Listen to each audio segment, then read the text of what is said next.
This is your dose of daily market wisdom with master trader Nick Santiago. Starting from humble beginnings, Nick has been beating the markets for over 2 decades. He shares with you his take on the profitable trades that will have you moving towards financial freedom in no time at all. To see an in-depth review of his track record and much more, go to inthemoneystocks.com.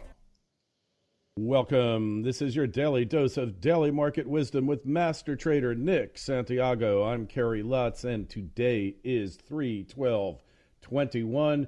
This is show number 224. Well, there's trouble in paradise, Nick. There is. Right now we have a mixed market this morning. The tech-heavy NASDAQ is getting sold off once again as bond yields surge higher.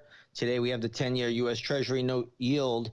Right now, currently, it's up 9 basis points, and that's sitting at around 1.62%. So, we're seeing another day where yields are up and the tech stocks go down. Now, the Dow Jones Industrial Average is acting well. That's up about 0.4% as we speak. So it's going to be interesting to see how they close this Friday session. As you know, last Friday, the markets were plunging into the 11:30 time frame, and I do mean plunging, only to surge higher in the afternoon and ultimately finish higher on the day. It was the ultimate save job. So we'll see. And I think you called that, Kerry, last week. Yeah, you said that would take place. Yeah, because they've been intervening in the markets now for 40 years. Let's face it, probably longer than that, but 40 years that we know of, going back to the Reagan era and Bush. And now it's become a predictable thing where when you got big losses on a Friday, they're just going to come in the afternoon, buy up the futures or buy up the options, right? And to kind of do a reverse arbitrage, which will then trigger buying demand and short covering, and the markets will finish up, or at least the NASDAQ will finish up a couple hundred points for the day, and they can go home on the weekend and feel like they did their job well. Yeah, you were right last week. It was the ultimate save job. I mean, markets were really, really tumbling. It was the perfect storm. If you get a big sell-off on Friday, you may wake up to a Black Monday. And, these guys do not want that to happen. So we'll see where we finish today. But it's a really ugly action I'm seeing in technology today.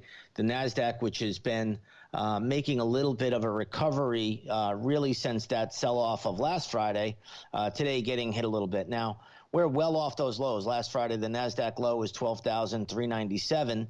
Today, we're at 13,217. But we've just had an incredible 4-day bounce. So it is quite something to watch these markets, but we'll see where this Friday closes. Remember the old saying, it's not how they open them, it's how they close them. Hey, and we'd be remiss if we didn't mention that the dollar is up dramatically on these higher rate fears, because it makes the return higher and supposedly attracts more money into the dollar. It's up, it's up pretty dramatically for the day, the Dixie index.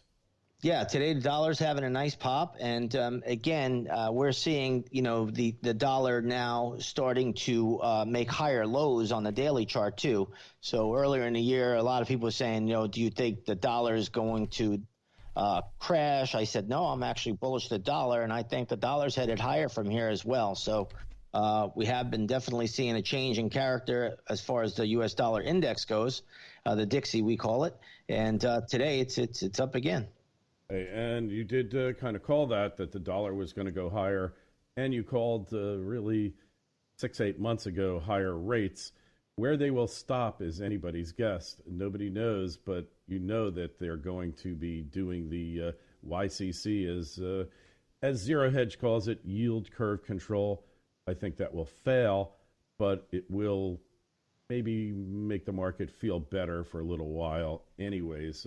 Hey, moving on to gold and silver on higher dollar, the theory being gold and silver getting slammed, the same forces at work who are going to come in and lift the market magically at 3 o'clock, you think? 2:30, 2 o'clock, between 2 and 3 are the same ones that are seeing that gold and silver get slammed. Well, gold's getting hit today. We're down about $19 on the futures at the moment, trading around 1703. But it will be interesting to see where gold closes here, because we're teetering around this 1,700 level now for about 10 days or so. So it's going to be interesting to see where the gold price finishes. I'm bullish gold right now. I have been pretty outspoken about that. So I'm curious to see how it plays out. If you look at gold miners, which is the GDX, that's down about 1.6% today. But that's had a really good run as of late. So I like when the gold miners are actually showing a little bit better relative strength than the metal. That usually tells me the metal's ready to get going. Yep, that's for sure. And but there's a lot of uncertainty now. People think that higher rates are going to lead to lower gold prices. It's actually the opposite. The last time gold hit its peak, rates were in double digits. I mean, not last August, but before that, during, I guess it was 1980, right?